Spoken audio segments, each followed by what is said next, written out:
Good morning, good afternoon, and to some of you, good evening. Welcome to this special episode of our series Under the Black Light entitled From the Base to the Face of the Democratic Party, Part 2.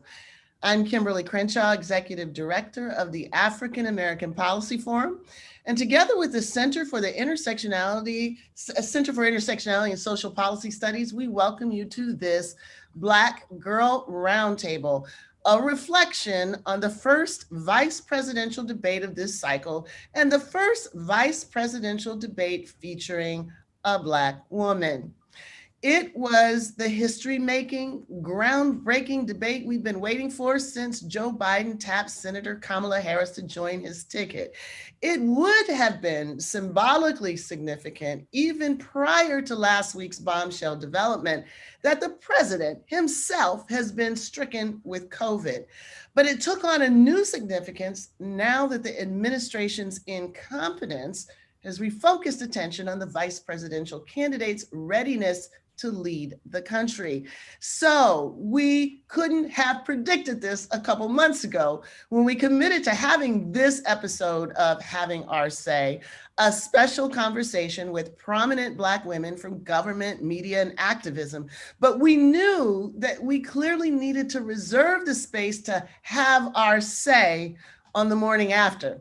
And boy, are we glad we did. So we're coming together again, not only to talk about what happened last night, but to assess what this moment portends more broadly for Black women and politics in 2020. So grab your coffee, your lunch, or your midnight snack and pull on up to the table. Like Senator Harris told VP Pence last night that she was speaking, we're speaking now. So let's cue up a few things to get us started.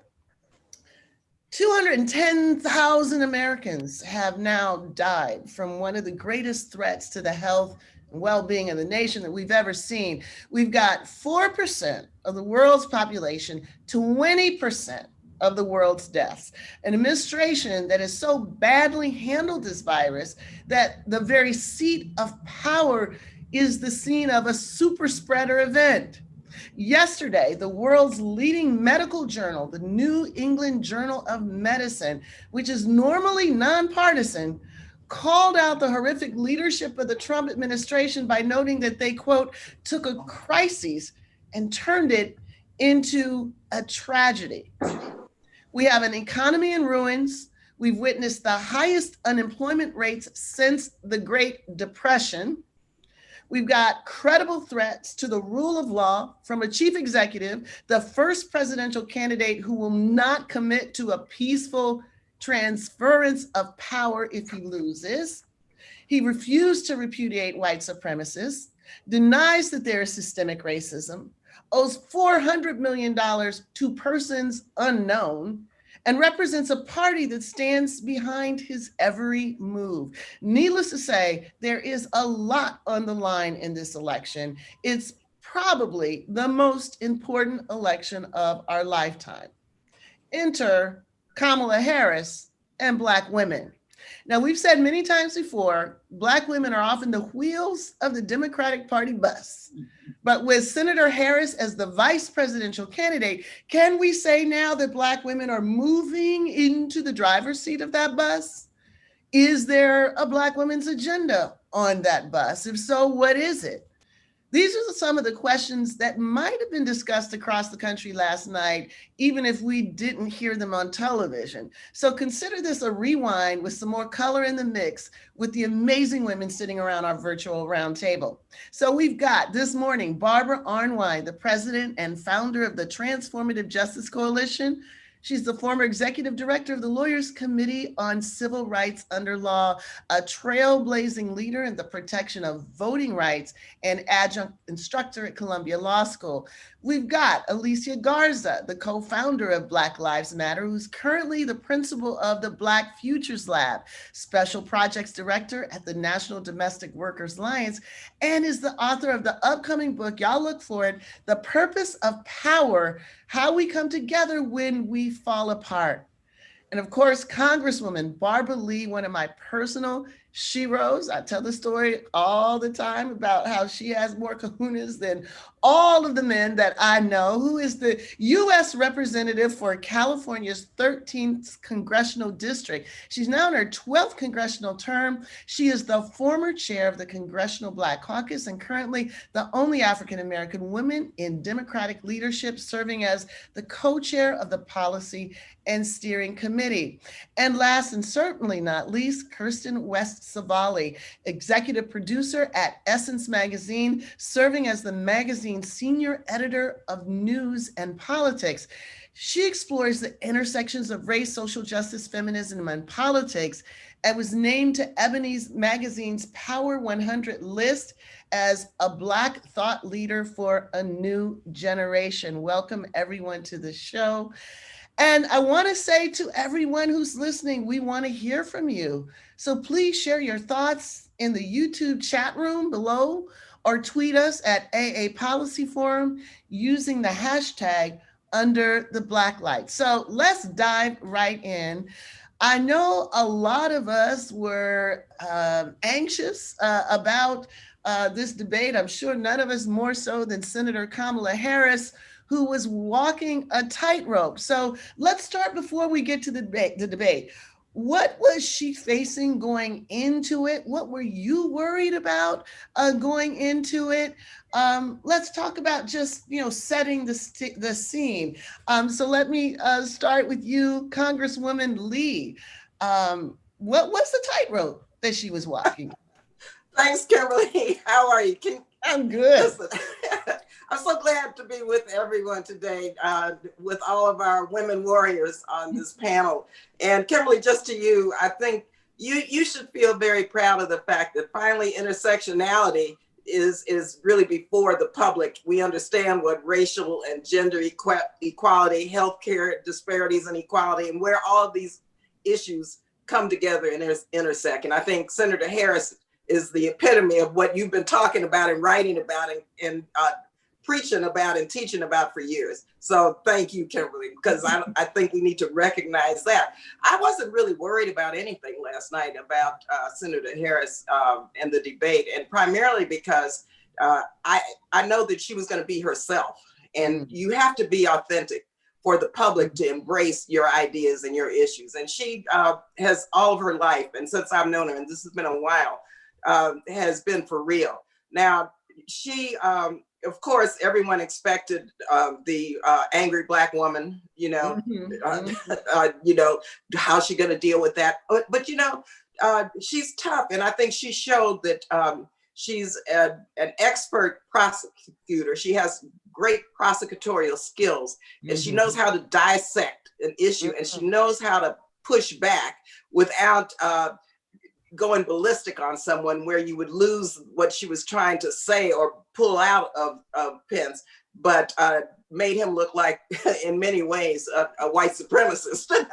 I mean, and the way he tried to make her answer his questions was outrageous. It was totally disrespectful. And so I think that we saw someone who was smart last night. We saw her as being also someone who was compassionate and genuine, but who was not going to let this white conservative man take advantage of her. And he showed who he was, and she showed who she was. And so I just think Senator Harris really, the debate last night, I'm going to go back and look at it again, because I think it really was a model of how a debate should be conducted by anyone. But I think, once again, an African-American woman is leading and teaching how it should be conducted. And I think her message got across very clearly in terms of whether you agree or disagree with the issues that were raised. But he looked like a doggone fool in many respects by her strategy and how she responded and put forth her presentation. And it did take strategy. And, sometimes I worry that people don't necessarily see the strategic choices that Black women have to make when they're performing. It reminds me of many, many years ago when the Williams sisters started playing. And they were whooping butt all over the place. And it just got attributed to their strength rather than their ability to strategically lay out a plan for decimation. That's right. I think that's what we saw, That's what we playing saw. out. Calm with the smile on and lethal throughout the whole debate. Yeah, Kirsten, and let me finally, go to to say, Kimberly, the look that she gave him, every Black woman can relate to. right. I mean, it's like, you know, Right. Yes, yes. everyone knew what that Favorite look meant. part of the favorite, so there's the text and there's the subtext. So the text was fierce, but the subtext with the looks throughout the debate, I could die for those, right? Yeah, Love yeah. those. Kirsten, let me go to you. Do you have a sense of, sort of the tightrope that she was walking going in, looking at it as a journalist? Yeah, my expectation going in was that she would have to figure out how he was coming first, right? And let me just say that, the bar is so low. I was a little late this morning trying to find the bar for him because I just couldn't see it. We're having conversations today about the fact that he could even make a coherent sentence, form a coherent sentence, means he somehow performed well. So that's frightening in and of itself. But I knew that she would have to come in. I was wondering if she would come in prosecutorial or if she would have to come in softer with the suburban mom outreach that she had to do when she introduced herself formally to the nation, or would she come in with kind of guns blazing? So I was really happy to see COVID-19 be the first question, with him being over the task release force, because that's really where we are right now as a nation, particularly for Black people and Black and brown people. And so, yeah, she came, she did what she needed to do. That look that she gave him, she basically, when a grown woman is speaking, shut up, I'm talking. This is, she didn't let him run over her. So I was really glad to see that. And I didn't expect that she would. So that was really good to see. And his anger at that, we'll probably get to that a little bit later, but his anger, his frustration at actually having to step back and let this Black woman speak was so obvious to me. Yeah.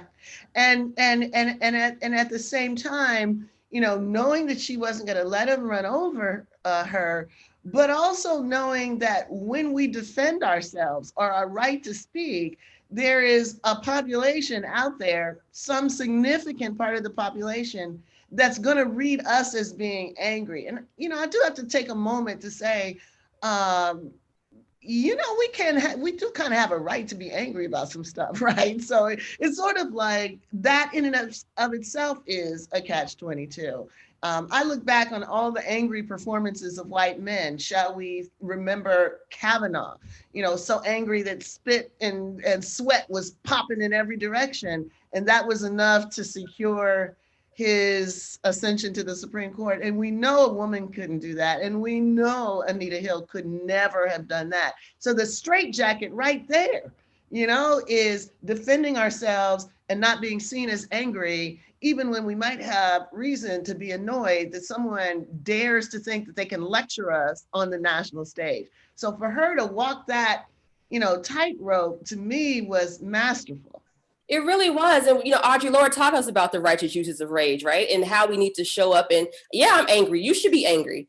And she really, once she found her groove, which didn't take long, and was able to really show, yes, I'm angry. Yes, I'm frustrated. Yes, people are dying. And we have a corrupt, neglectful, just unprepared, malicious in some ways, leadership that, yes, I'm angry, and we all should be. Yes, yes, yes.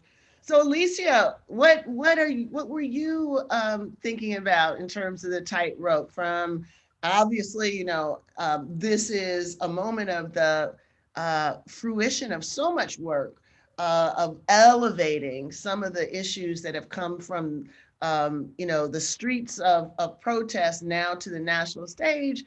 Was that creating a tightrope walk that you were really keen to observe Senator Harris manage?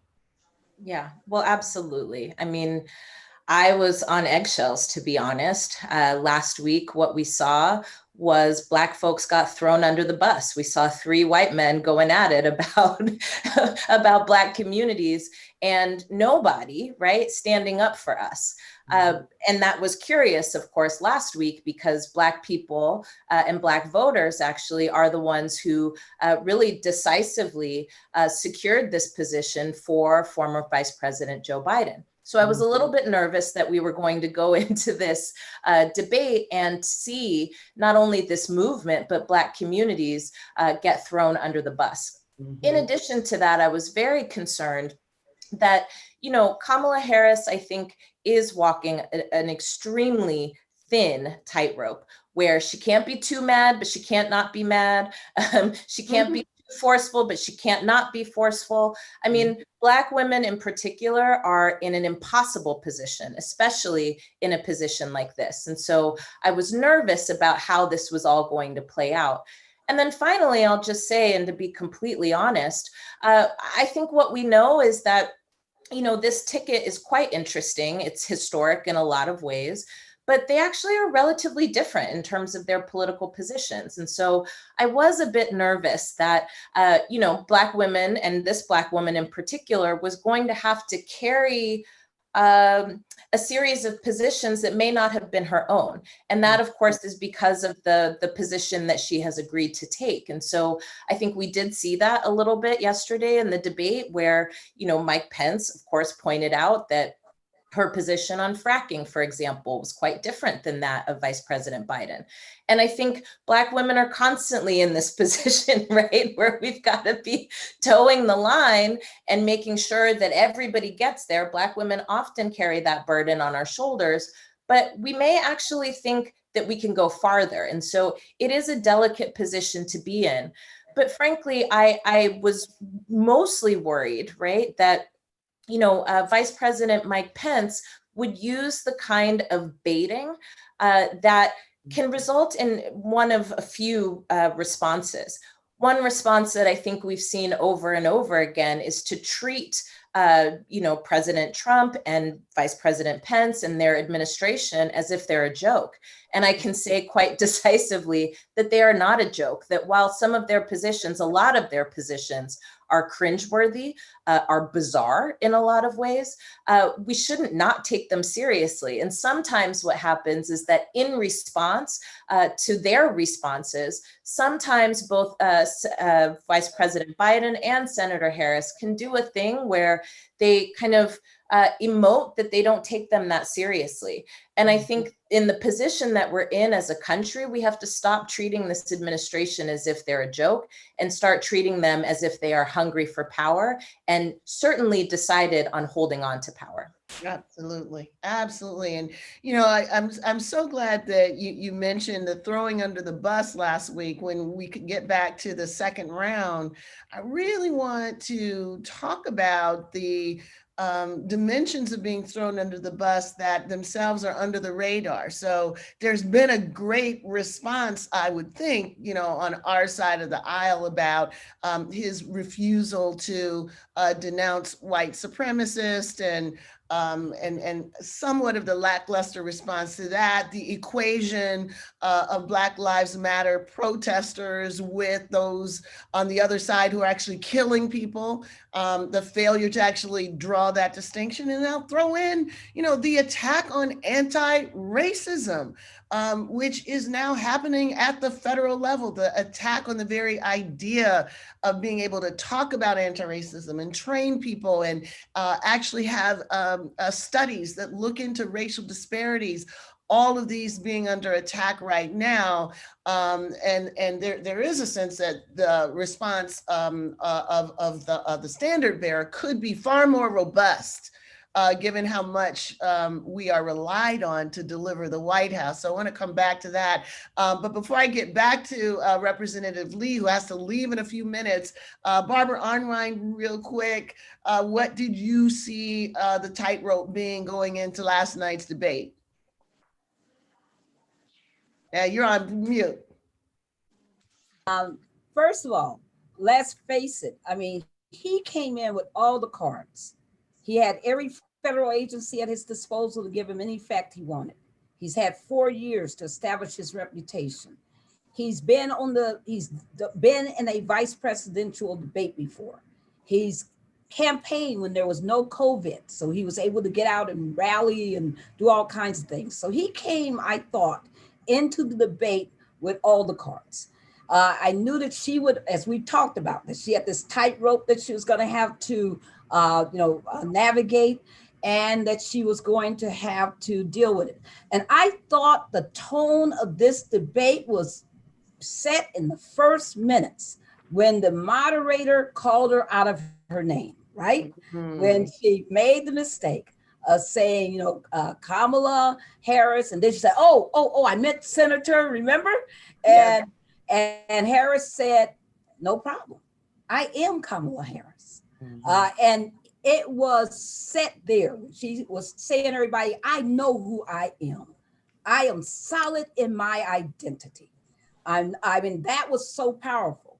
And I think that it was clear that everybody knew that she was going to have to fight and struggle within this edifice of white structural racism that we deal every day in patriarchy. But I thought she took a sledgehammer at it.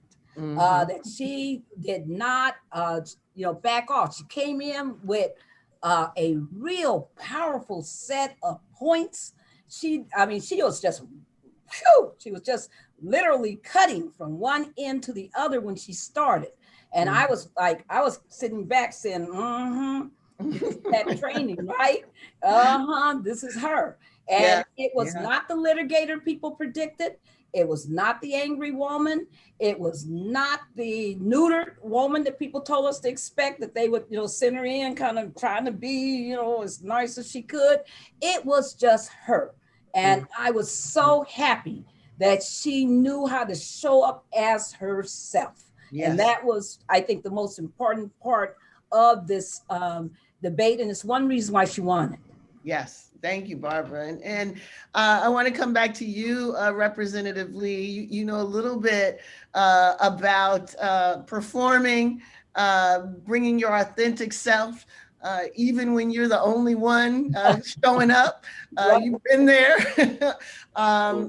in historically significant times like this. So I want to just ask you a little set of questions, because I know you have to go. So let me just throw them out and take whichever part you want.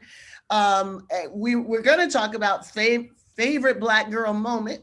And I think we all have one. So whatever that might be. But here's the thing that I most want to get your thought about. So as I said at the beginning, there's a lot being placed in our laps, right? A lot of hope that Black women drive the turnout, and a lot of history about what we've been able to do in Virginia and in the South about really turning up, and turning out for this ticket. And yet there's a question of whether our significance is reflected in investment in leadership, investment in get out the vote organizations, investment in an agenda. So if we're looking at this moment where our vice presidential candidate is actually throwing down and showing what Black women can do, what can we expect back? What should we be demanding now from the party that we're actually putting into play and making viable at this moment? Yeah, and Kimberly, that's a very good question, because I know historically, and I got involved in politics when Shirley Chisholm ran for president, and this was the battle she fought. I mean, Black women then were out front in terms of saving this Democratic Party. We still are, and there has not been the investment that there should be. I think this is the moment, though, that it will turn around, because Black women are at that intersection now, and everyone knows and understands that this ticket, if we vote, will win, and will know who they have to be accountable to. And I know for a fact that Black women are going to demand a seat at the table And we're not going to leave until we get those investments. And those investments will be what our priorities are. And not only for Black women, but for the Black community and for the country.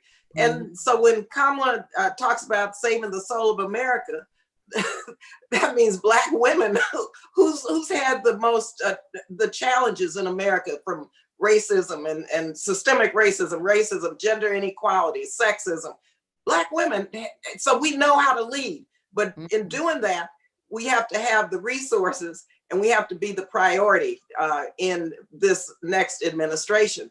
And so we have to, it's not going to come just because we vote. It's going to come because we're going to be, Alicia, in the streets if we have to be protested. I mean, it's going to come. But we can't just sit back and say, now since Kamala's vice president, we know that this administration is going to make us and our investments in Black women and what we believe are our priorities happen. It's just not going to be. And so, like any special interest group, we're a special interest group, and we have to lobby for those issues and those resources that we believe will help transform not only the Black community, but the entire country. Also, Karen, let me just say, and I think, Elisa, you mentioned, having a position that may be out of sync with your partner's position. And clearly, Kamala, and I support a Green New Deal, right? Clearly, I want to ban fracking. Clearly, I'm for legalization of cannabis. And so and Kamala is the lead sponsor of the bill that I pushed, the Marijuana Justice Act, the MORE Act, right? Which deschedules marijuana, provides for restorative justice, expunges all the records, of those convicted. Well, she's on record and Joe Biden hasn't gotten there yet. But I think the advantage of having a Black woman who is on record supporting a more progressive position on issues that speak to the structural reforms that are needed is to our advantage, because we have to keep, and I co-chair the Cannabis Caucus, and I was on the drafting committee of the platform, and they came in with a platform that on cannabis that was pretty moderate. It was a little better than before in terms of decriminalization, in terms of restorative justice, but it wasn't all the way legalization.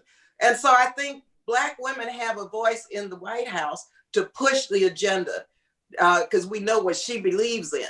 And so she has to negotiate for us, because she has a record of addressing systemic racism in a way that maybe no one else has. And so it's going to be up to us as Black women to make sure that we push the envelope.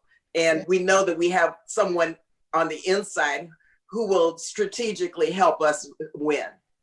So Representative Lee, since you raised that on your way out, let me ask you this, because I was really surprised about how Pence tried to tie her up by jumping now on the the critique of the criminal justice system by talking about, well, look at your record, look at what you've done, after having basically said that they don't believe in systemic racism, right? So number one, who's he trying to appeal to? What was happening there, when he was making that move? And I guess this goes to what we need to be saying now to our young people, to our allies who are really about fundamental criminal justice reform, who, he might be trying to pull away, suppress their vote, their energy. What is it that needs to be said in order to activate and mobilize those who may not be on all fours with either Biden or Senator Harris? What is the messaging to bring them to the polls in this really make or break moment? Yeah, and I think Pence, Donald Trump supporters are Donald Trump supporters. There are a few independents left and a few people who have not made their mind up. And I think that's who he was trying to play to. But, it's going to backfire. I mean, she was a prosecutor. We know that there are many, you know, people have dissected and reviewed her record as a prosecutor. And on balance, you know, she was a good prosecutor. That was her job, right? But she did take on the big banks. She did take on the oil industry. She did come up with racial profiling standards. And, you know, so she did do a lot. If you look at the glass half full on her, as her job as DA and as Attorney General. So what he's trying to do is trying to say that she's a hypocrite, and she's not, but he's trying to make it appear that, so they can get those independents. But I just have to tell you, anyone who can't say they believe systemic racism is real in America, anyone who can't acknowledge white supremacy is at the core of their policies, which it is. And anyone who really cannot recognize that this criminal justice system needs to be reformed totally and can't embrace what's required to reform it, then that gives you enough reason to understand where they're coming from. Mm-hmm. And so voting on the, you know, for those, especially for African Americans, when you look at going back to the last election, those precincts that did not vote in Wisconsin and in Pennsylvania and in Michigan, we've narrowed it down. We know that there are a lot of African Americans who did not vote.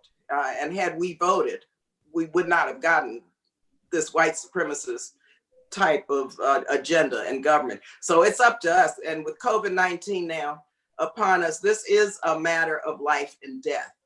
And if we want to continue with someone as Vice President Pence leading this coronavirus task force with 211,000 people dead, disproportionately Black and brown people, 30 million unemployed, millions with the virus. And if we want to continue along that track, our people are going to be even at more risk of dying from just COVID-19.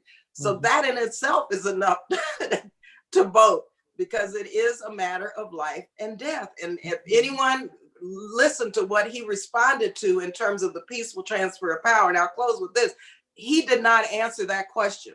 He went only to the fact that we're going to win. Now, any supposedly Democratic candidate can easily say, I believe in the peaceful transfer of power if we lose.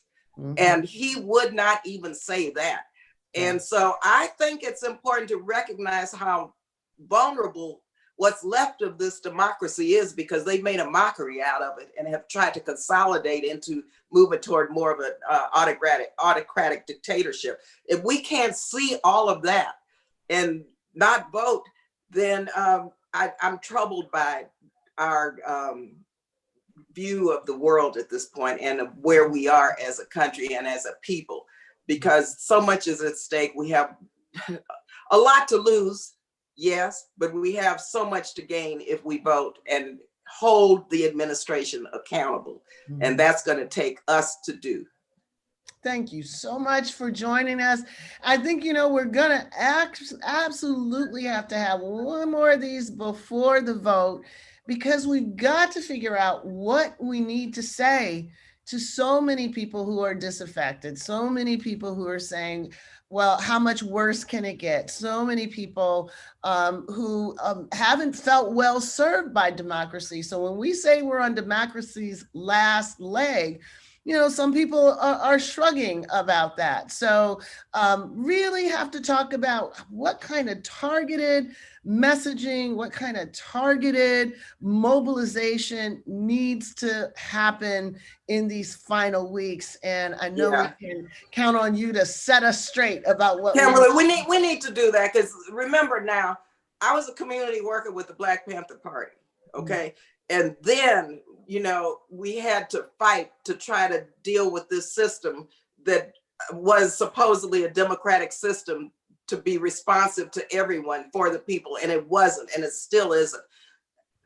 If we don't make it better, if we don't make it real for us, what's our alternative? And we have to really talk about that, because that comes to the core of, you know, where we are in this country in terms of its systems and in terms of its institutions and structures. And so, that's a discussion we really need to have, because democracy has not worked for a lot of people in this country.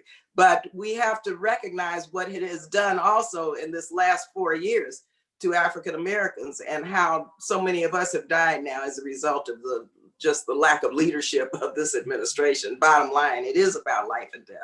Absolutely. Well, folks, stay tuned for Having Our Say Part 3. Representative Lee, you'll be hearing from us. Thank you so much for sharing your time with us. Good seeing everybody. Thank you all very much. So let's pick up on this question that we've just been talking about. And I want the, sort of point of departure to go back to that moment when Pence was trying to, I think, send some bat signals to some folks in our community, recognizing that there is an opportunity for them to score some points. And I want to start with just identifying how misogynoir might be playing out inside our own cave, as it were. So Kirsten, let me come to you for a moment, because it's picking up a little bit of what we started to talk about last time, but really didn't get much of a chance to. Now I want to go full circle to you, Barbara, to talk a little bit about the digital repression, and then to you, Alicia, to talk about, so what has been the response of the Democratic, Party, and what should be the response to address this potential vulnerability. So Alicia, there are some polls that are suggesting some really, that the gender chasm that white folks are looking at is in fact a little bit of a gender gap, even among African Americans when it comes to support for Trump. So we all remember seeing, Jim Brown, in the office of Trump. We remember Kanye, just too many bad memories there. But that's not necessarily just, way outliers. There's some polls that give the impression that Trump's approval rating among Black men is in the double digits, and some say even as high, as 20+%. What do you make of that? Me or Alicia? I'm coming to you on this, Kirsten. Okay, so let me get into it. What I see, honestly, Kim, is toxic masculinity is so pervasive. And we see, I think, from a lot of Black men, not a lot, because, I don't want to paint with the broad brush. Like you talked about a Kanye who said wearing Make America Great Again hat made him feel like he was more of a man. And what we've seen a lot of, especially in the work that you've done and the work that Black Lives Matter has done, is this hesitation, this resistance to Black women's leadership, to queer people's leadership, to working class and cash poor people's leadership. And so when you have Black men in this position of not wanting to disrupt a table, but have their own, to own the table, to have their seat at a table, that privileges masculinity, that privileges men, that dehumanizes women, that dehumanizes children, that takes everything that they think is special, everything that they think makes them strong and powerful, and places at the center, you get this. There's a reason why Donald Trump was so popular with people in the hip hop community. There's a reason why you see certain Black men, even down to someone from Emmett Till's family, right, who was supporting Donald Trump. So there are issues here that I think goes back a lot to the idea that how I can be powerful, how I can be free is to oppress other people. And they're mimicking and they're patterning that after what they see in the Trump administration. So It's not a surprise to me that we see this. It's the violence that Black women face in our communities every single day. It's the silencing that we face every single day. It's the erasure that we've been talking about on a political stage, and the lack of investment, because there's a lot of, even going back to talking about the right to vote, and Frederick Douglass and Susan B. Anthony, and them going back and forth about who should have the right to vote at this time. And Frederick Douglass saying, Black men, because, what else? That's what I think we see a lot of that here. So yeah, there is, to put it simply, it's a matter of not wanting to destroy the table of patriarchy, not wanting to get rid of misogynoir, but how can we best benefit? How can we place ourselves at the right hand of this white man so we too have that same power? Yeah, yeah. I so appreciate your putting it that way, because we've been talking, not as much as we should about the Supreme Court, for example, and the fact that when Clarence Thomas was nominated, it was such a battle in the Black community to persuade people that just because he was a Black man didn't make his nomination and ascension a good thing, for Black people. It's as people say, not all your skin folk or kinfolk, and that is a open issue that has really not been resolved. If we had had more of a sense of our own history as Black women, if we'd had more of a sense of where sexual harassment actually came from, our experiences, then it might not have been the case that so many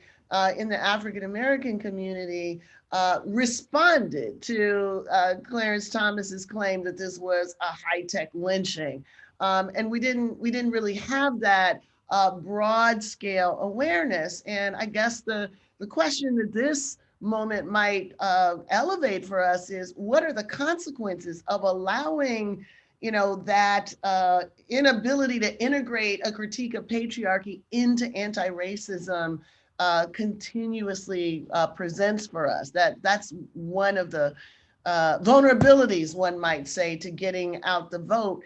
And it's also potentially a vulnerability in suppressing the vote. So, on this, Barbara, I want to come to you, because just last week, Channel 4, the news station in the UK that broke the story about Cambridge Analytica and the various ways that digital nefarious things had happened with respect to our democracy, released a study that once again reviewed a huge cache of data. And that data reflected the fact that there was an active campaign on the part of the Trump campaign to actually suppress Black votes with negative messaging.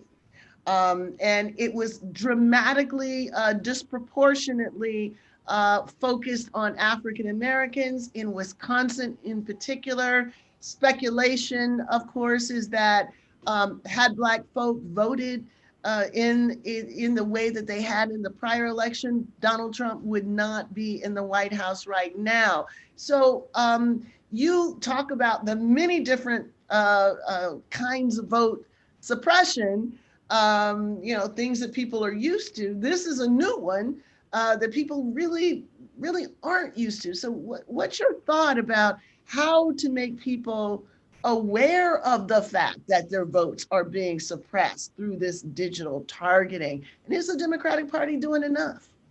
Well, I think that, first of all, people don't like to admit when they've been manipulated.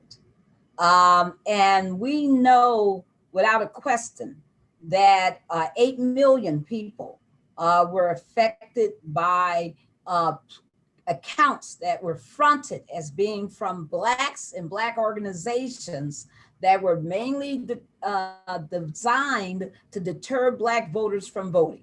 That said, be woke, don't vote.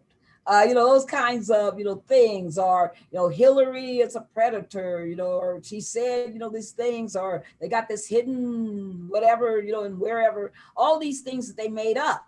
And I think that it was a problem because people really hate to admit that they got manipulated and that they were, in fact, feeding from this vine. And remember, this was a very sophisticated strategy. I mean, for months, they did Black history Oh, Harriet was on the best. They did all kinds of Malcolm X, we love, by any means necessary. So they wrote people in. And then in those final months, they started turning and twisting all of this, trust into a very manipulated process of saying don't vote.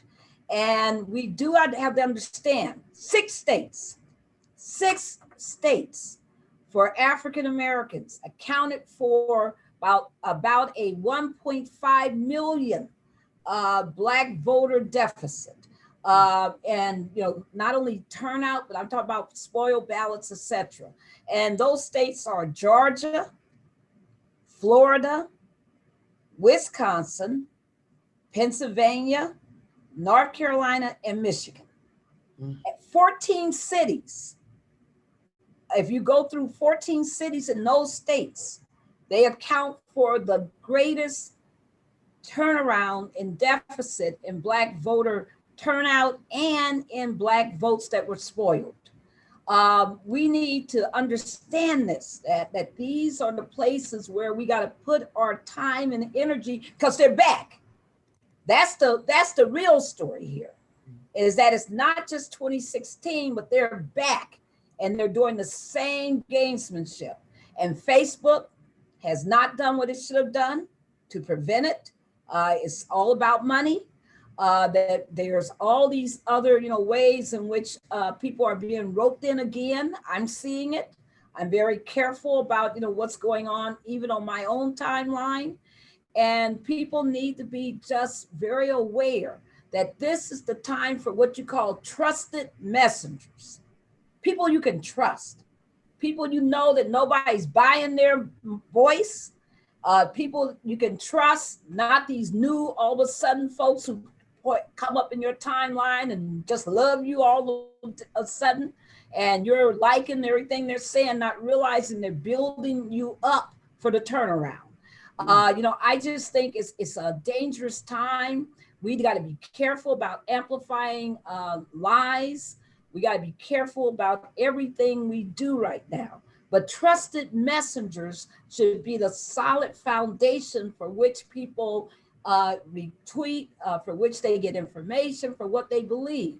Because disinformation is their game. Their game is any disruption to voting. It's not just vote by mail. It's what the challengers at the polls, and it's to work the psyche of Black people to depress people and to discourage people. So on that note, Alicia, I want to sort of pull back and look at what are the conditions that have been allowed to continue so this manipulation can happen.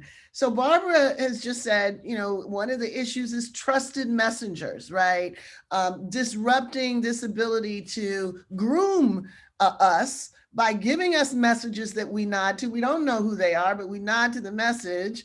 And then they, pivot and use some truth to actually suppress our vote. So a smart party would have learned from 2016. A smart party would have invested in trusted messengers. A smart party would have built up the infrastructures to get the messages out that need to be getting out, to get the capacity to actually turn up and out the vote rather than to leave the situation as it is. So I want to ask you, because you've been working, Black Futures is an effort to gather the information necessary to create agendas that actually lift up the lives of Black people. So you're in the trenches.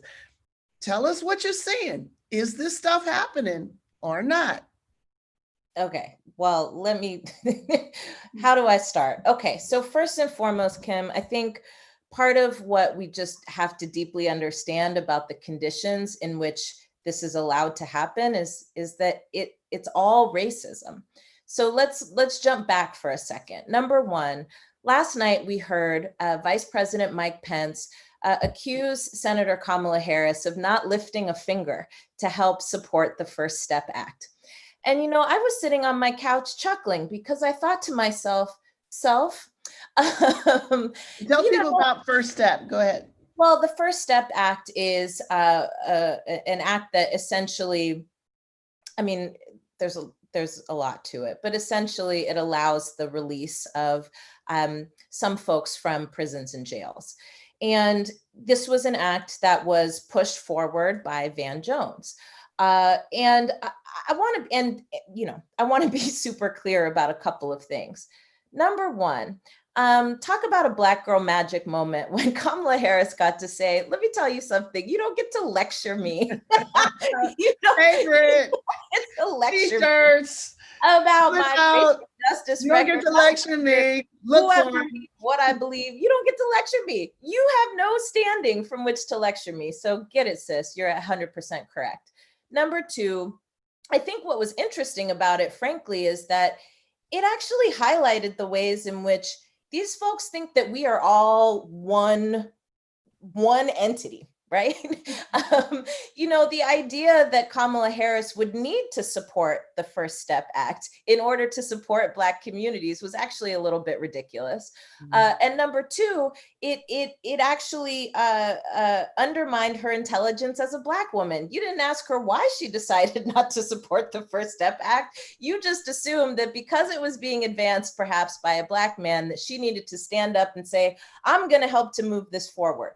That's a problem in and of itself. And number three, the thing that just enrages me about this whole thing is that it lays out in a really clear way the way in which white supremacy operates to shape the desires, the stories, the agendas of Black people for us, and then feed it back to us and tell us if you don't swallow it and if you don't say, thank you, then somehow you're not Black or you're not down for the cause. Right. So I just had to say that because that thing got me lifted last night. I said, this man got a lot of nerve. But here's the backstory to it. We came into this debate, with the Democratic National Convention talking about Black Lives Matter so much. I'd never seen the Democratic Party talk so much about Black Lives Matter. It was in alphabet blocks. It was, they really did the whole thing. But yet when it comes to really deeply engaging Black communities, I think what we find is that people don't have the range.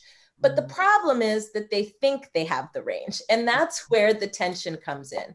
So yes, we have known, not just for this last election cycle, but for the last three, that Black folks are showing up and showing out, Black women in particular, at higher rates than any other ethnic or gender group. And yet we haven't figured out yet how to deeply invest in our communities to help build the infrastructure needed to widen that base of voters. No, instead, they're going after white women in the suburbs and thinking that somehow magically they are going to transform deeply ideologically committed Trump voters to becoming Biden voters or Harris voters or just Democratic voters. It ain't going to happen. When it comes to Black men, I think there's another issue that we have to face here, which is, both parties, frankly, do the symbolic engagement and never get into the depth of engagement. The only thing that is appealing to Black men about Donald Trump is that apparently he is outside of the box. He's not politics as usual. And that should say a lot about what the Democratic Party isn't doing to engage Black communities. We tell the same stories and use the same storytellers over and over again. We should know that Black folks are deeply engaged around hip hop, but not everybody's deeply engaged around hip hop. So you can't keep trotting out hip hop folks to talk to Black folks and act like that's going to be the extent of your outreach. You can't keep having candidates go on talk shows and do the Dougie, but not do town halls in our communities about, Medicaid expansion or the lack thereof, not do town halls about the fact that wages are not high enough to support families, particularly ours. And so what we see over and over again is that in these campaigns, you have white folks leading Black engagement strategies, and that's a huge issue that we're facing. So across the board, Kim, it's the operationalizing of racism in relationship to the engaging or lack of engaging in our communities. Last thing I'll say on this, Kim, because I was storing it up. So let me just run this. Yes, go ahead. You know, we have candidates that then get baited into conversations that are about us without us. Joe Biden doubled down on this law and order messaging, but he can never be the law and order president. That is a story that has been shaped by the extreme right. The story about, you know, communists and Marxists and, you know, Antifa taking over the world and trying to build an empire. The story about rioting and looting and Black people turning up for no apparent reason, except that we are finally ready to, you know, deliver retribution to white people. I mean, if it wasn't so ridiculous, it might be funny. Truth be told, if Black folks were going to turn up in retribution, it would have been done already. Trust me, we've had hundreds of years to do that. But second of all, you know, the notion that if Black voters can't tell the difference between where Democrats stand and where Republicans stand, that in and of itself is a voter suppression tactic. And I don't think that these campaigns have actually deeply internalized this as a pivot that they need to make. They will say Black Lives Matter until they're blue in the face.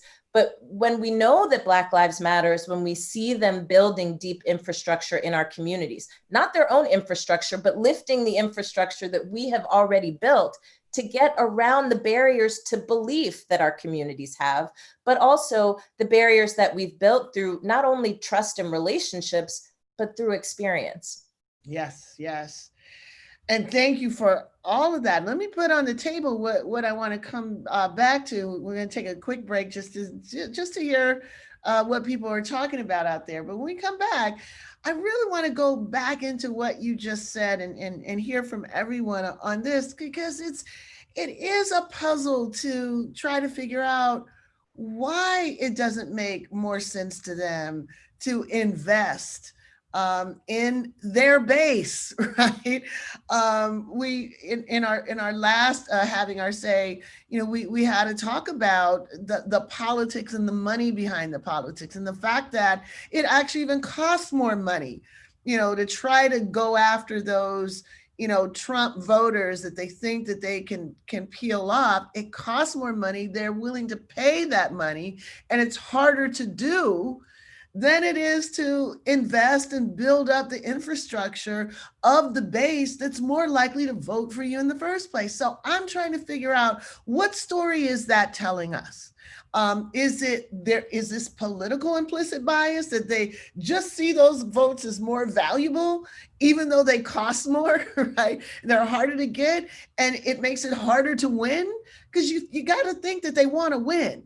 So if they want to win, you know, you want to dance at the party, dance with the person who brought you to the party, right? Stop trying to go to get the person who didn't want to be seen with you. So I'm trying to understand how we understand this, so we're in a better position to make the case that this is where the investment needs to go. But first, let me hear from Owoye, what's the conversation going on out there? Unmute. There you go. Hey, Kim. Hey. Everybody's just so overjoyed and thrilled to be a part of this conversation today, and just to be able to hear from this extraordinary group of Black women to frame what we saw last night. There's a lot of words of thank you to say. Thank you for creating the space to hold the complexities of the moment. And I'll just highlight a couple comments that have come through. One person said, "This is the most prevalent critique of Harris that I see in my liberal circle on social media, that she's against Black people due to her time as prosecutor." There was another comment that said, "Anger can be a tool of change if we know how to use it, and Kamala has learned how to use it." That comment prompted a number of other comments defending the right of Black women to be angry, and kind of connects to a question that came up that said, when there is the perpetual bias of Black women appearing argumentative, how does Senator Harris effectively expose lies? And then there were some other conversations and questions about how she has evolved regarding her record as prosecutor. So it's a very dynamic, vigorous conversation happening online, but we're all really happy to be part of the conversation today. Okay, thanks, Owoye, and thank you all for engaging and keeping the conversation going. So on my last question, Barbara, let me come back to you. Yeah, what is going on, right? Because one thing we know about, winning elections, if you don't engage your base, you're not going to win an election, That's right? right. I mean, and the one thing we can say about what we saw with Pence last night, he wasn't trying to move outside of his base, right? They knew that the minimal thing that they needed to come out of that with is the base is engaged. They know that the ticket is on message, sharing their values, all of that.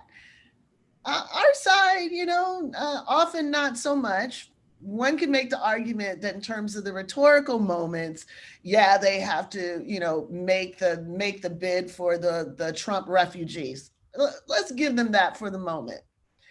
But behind the scenes, the infrastructure, the reaching out into Black communities, we now know what went wrong in 2016. So what needs to happen for them to learn that lesson? And do you have a sense that it's happening to the extent that it needs to be?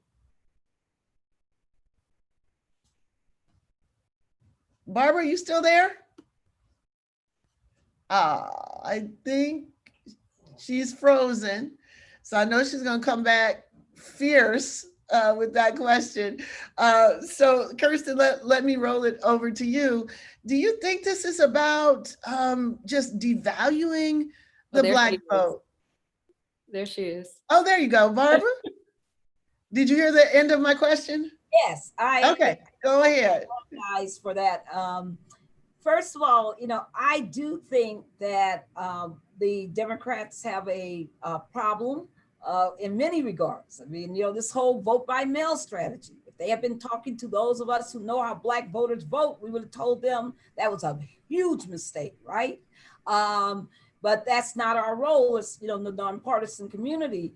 So now we're stuck with this disastrous move of vote by mail without thinking about how you support that with Black voter education. So we're looking at North Carolina, where 5% of all Black ballots are being rejected. And that's because we could have told them that this is the way the states, capture and kill, votes that are cast absentee. And we would have told them that you need strong support. So it's a lack of real knowledge, and also, but it is a kind of, Black lives don't matter kind of problem, because we're not valued as much as those quote white swing voters, such as people believe. So it is a valuation problem, I think, within the party, and it's one of those shifts that's got to happen, because you got to have a fundamental shift in leadership to really shift the entire dynamic the correct way, and you got to have a shift around donors, because donors continue to give money to who they know, and they know white people. And they don't know us. And it's no accident that nationwide, the least supported people in the country for doing any kind of work are Black women. And we see it every single day. I was just dealing with a foundation where I helped to make the foundation cognizant that they needed to fund this area. They're giving all the money to other folks, white folks. So, so this is just an example of where we live in this country. What I did like, I do want to say one thing for Harris yesterday that was powerful. She had two fundamentally Black moments that were amazing. And it moved some Black folks who were watching her. And that was the moment when she went for Rihanna. Mm-hmm. A lot of people say she could have been stronger, but that moment touched some hearts. When she talked about Brianna, and Mike Pence looked like he was about to have a heart attack as she was doing it. I mean, he helped her with his facial expression of disdain. That moment actually turned some people in her favor. And I was surprised by that, because I watched, the after interviews with people, and I was really surprised how many people went to that moment. The other moment that she had that just blew it out the water was when he was messing with her about packing the courts. And she went through her, not only the history, but she ended up on the Court of Appeals. You've had 50 nominations and not one was, and she said black. She said black. She didn't just say black. She said black. She hit it. And I think that, those moments resonated with people. And it's no accident that 59% of all people said she wanted to debate, and 69% of all women said it. And that's interesting because, there's been this problem that we saw in that Stacey Abrams encountered, where 70% of white women abandoned her, right? Over 70% of white women voted against her. And so it's interesting to see a little bit of cracking there, a little bit of repositioning there. And so she's doing more work than the party probably thought she could do. And I think that's fascinating. The other thing that was really, I just want to get this last point in, that I thought was fascinating about last night is that it's very clear to me that despite all their money, all their work, that the Republican Party has not figured out what to do with her. I mean, the fact that he pivoted from you're too soft to you're too hard to you're too, he was all over the place, and people caught that. People caught that contradictory portrayal of her. And I think that it's because they haven't quite figured it out. They just can't figure out what to do with her. And that's probably because, once again, they don't have the right diversity of consultants either. So there's a lot, that's wrong when you're dealing in a white structural, racist, patriarchal frame that you're going to see go wrong. And I really believe that until we, dismantle, we got to dismantle the party systems better. We got to force them to restructure. We got to force, fundamental change. And we got to do what we're doing, which is thank God that there are people like us who have the ability to support voters. And that give voters all the help, that we're out there for the Black voters. They know they got somebody who's out there for them. It may not be who you think it should have been, but we are out there and they know that and they're responding to it. And because they got to get their vote on, they got to do their empowerment. So I'm proud of Black voters at this moment. And I want to just continue to say, sisters, do what we do. Lead as we lead. Be the voting rights champions we are. Fight for, we'll never forget Fannie Lou Hamer. We'll never forget everybody who paved this way for us. Surely the rest of them, we are them. Their spirit resides in us. And this moment will always be ours because we walk in the spirit. Thank you. Yes. So Barbara, I'm going to come back around hopefully before we get to the end and revisit this court issue, because next we're going to see Kamala Harris will be in the Judiciary Committee hearings, which unfortunately is not an issue that we have been able to mobilize people, effectively around. And so it's a big question about what the Democrats need to do to mobilize our base around judicial appointments in the way that the right wing does. But let me finish this round, and Kirsten, come back around to you. So 2 things on the table. Now, we had started by trying to collect our, Black girl moment. And so that's one thing that you can address. But, the conversation that we've been having, about the taken for granted dimensions of Black voters and Black women in particular, the conversation about how Black women delivered Doug Jones, but what got delivered to Black women in response to that. So I said at the top of the show that I don't typically like to do the Black girl magic thing, because sometimes it makes it seem like, we need to be magical to survive. And we should normalize that need to be magical to survive. We should be able to survive just like anybody else, without magic. But it kind of seems like this is a moment where they're kind of relying on political Black girl magic. We're not gonna put a whole lot of money into mobilizing y'all, but we know that y'all can, y'all can do it. And of course, we're gonna try to do it because our lives are on the line. But the need to break this expectation that we can make a way out of no way, to move from celebrating that to problematizing the conditions that make us have to be magical to survive. Yeah. So here we are at this moment. What's your sense of whether we can break out of that now? And if so, how? So a couple of things. One, let me go back a little bit further. I name checked the wrong family. I said Emmett Till's family. I meant Medgar Evers' family. So let me make sure I correct that in real time. That I was talking about his family. So I apologize for misspeaking there. And I'm going to forward to what you're saying right now. Mm-hmm. And preface this by saying it's not just, we can't just go back to 2016, right? 1963, we were talking about the urgency of now. 1956, WEB was talking, Du Bois was talking about, why I won't vote.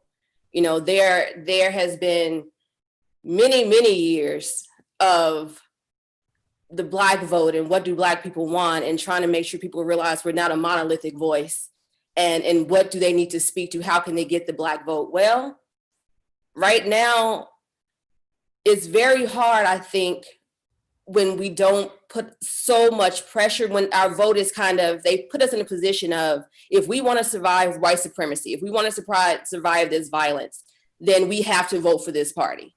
That's the bar. They're better than the Republican Party. At least we're not going to fall out and die from COVID-19. At least there won't be, tiki torches in the street.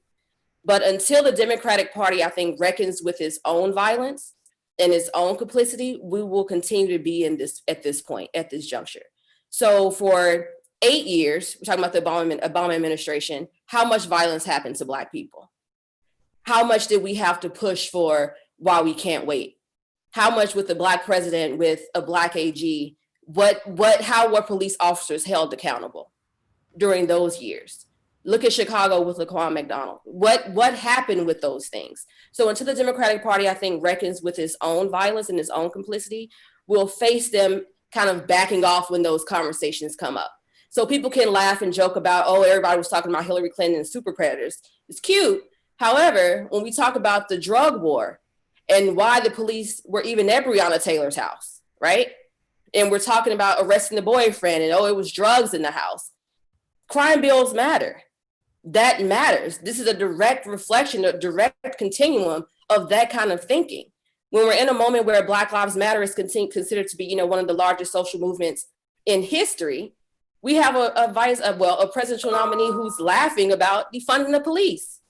In fact, he's not only laughing, he's saying, I'm not the guy that's saying that. Donald Trump is the guy that's saying that.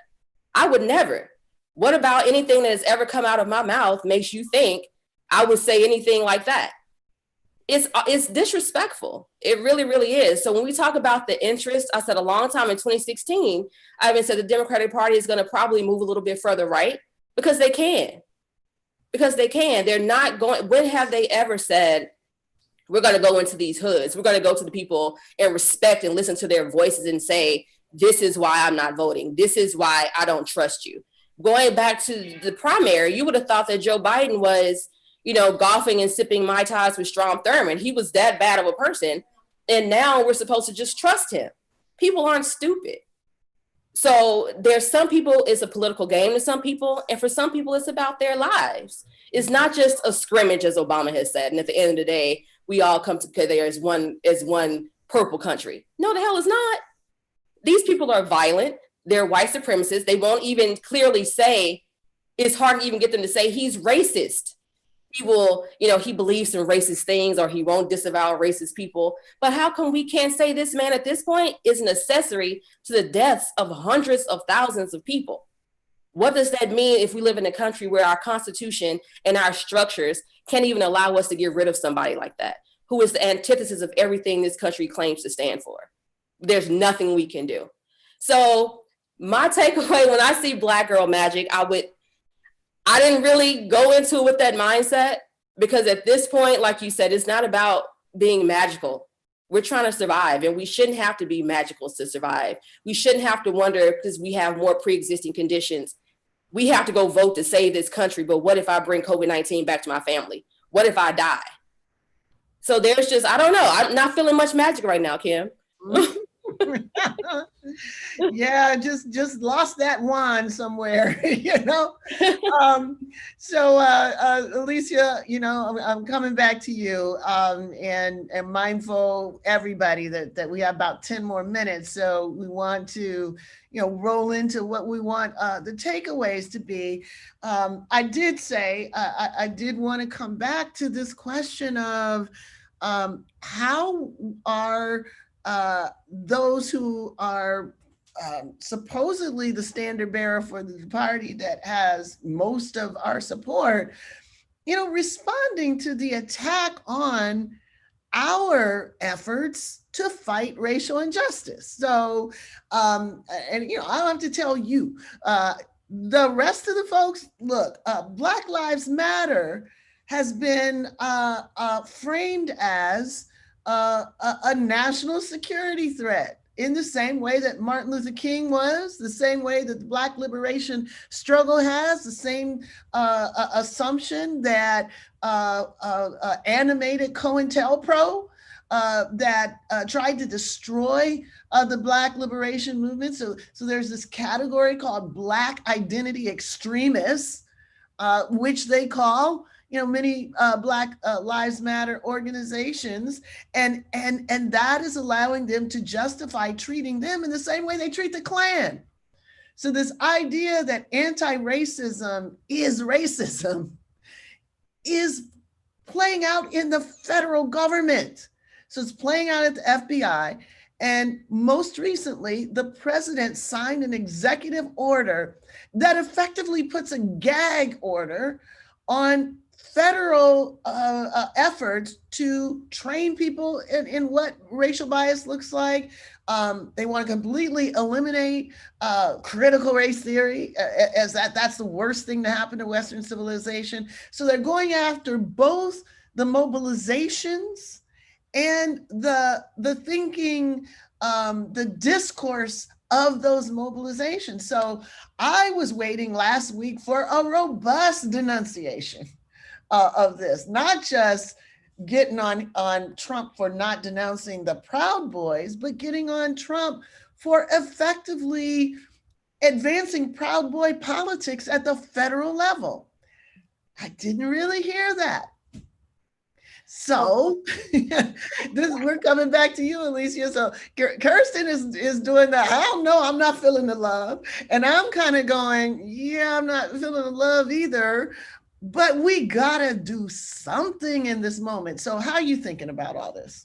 Okay, well, I got a lot of thoughts. I mean, number one, first of all, congratulations. I mean, how does it feel, right, to have done all this work for so many years and then have it become so powerful that the people in power would want to gut it? So congratulations. That's my first thing. But number two, that's not enough to rest on. And I think how we should understand this is that, you know, we have been watching as this campaign over the last 4 years has really been driving this whole narrative about identity politics and how harmful it is to the fabric of this country. It has been driving and testing these notions around Black Lives Matter being terrorists, right? And it has been testing and driving this notion that, you know, to talk about racism is to be racist. And this is their wheelhouse. Chaos, confusion, right? And just plain out lying. I mean, this is their mode of governance. And so we shouldn't be surprised by that. I think the question is right, though, which is, what are we going to do about it? And I think there's a couple of things for us to keep in mind. Number one, as I said earlier, we can't treat these things as a joke. It is actually a big deal that what they want to do is block the ability of people to learn about how the rules are rigged in this country, and rigged in such a way that it keeps some people out and some people behind, and it propels some people forward, okay?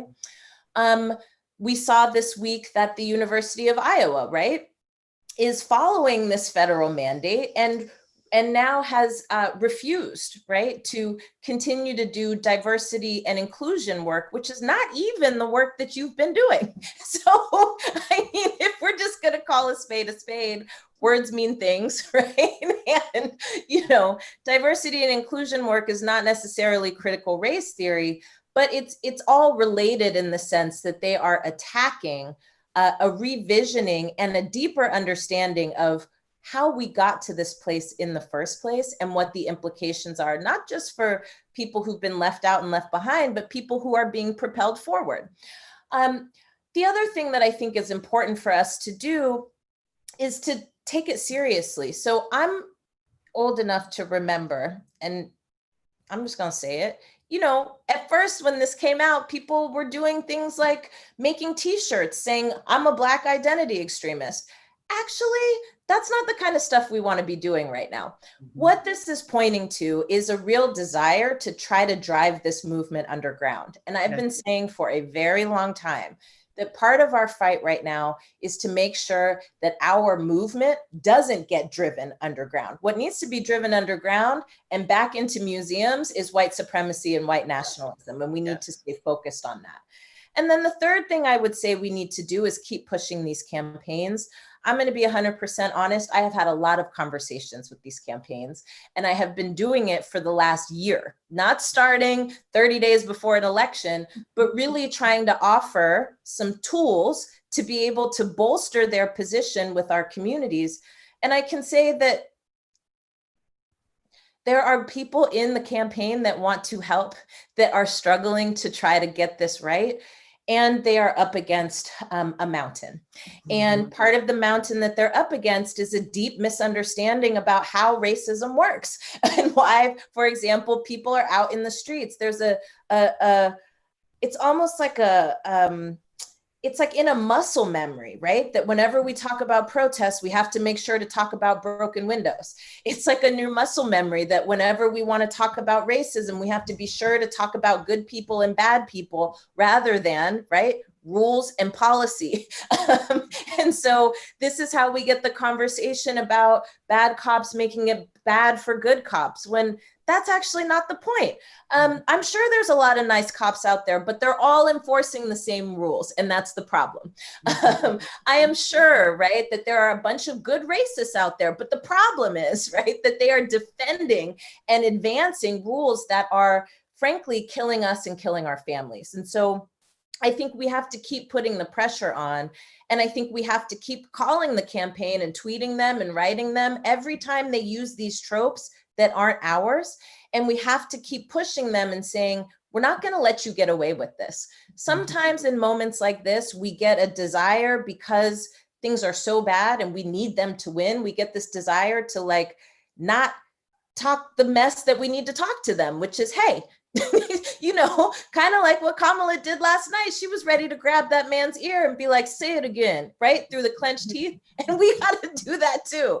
And it can't be Black Lives Matter. It's got to be everybody with a conscience saying, you're not going to get away with that in my name. Okay. Yes. There's things you can compromise on, but this ain't one of them. That's and you know the irony of the trying to press and push Black Lives Matter and the entire industry and activism around racism underground is that they're trying to frame racism so narrowly that it is only about bad people with bad motives, with bad intentions. So if you can't talk about structural racism, then what's left to talk about? You know, the idea of the racist in the woodshed.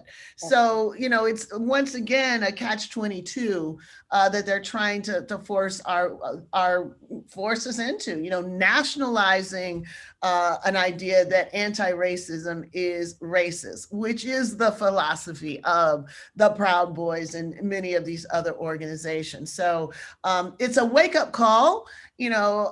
for folks who don't really follow what these executive orders do. It's a wake-up call for folks who, might not know what is critical race theory and what is implicit bias. Actually, it behooves us to know this, because we need to defend these things at this moment that they're trying to literally rip our tongues out.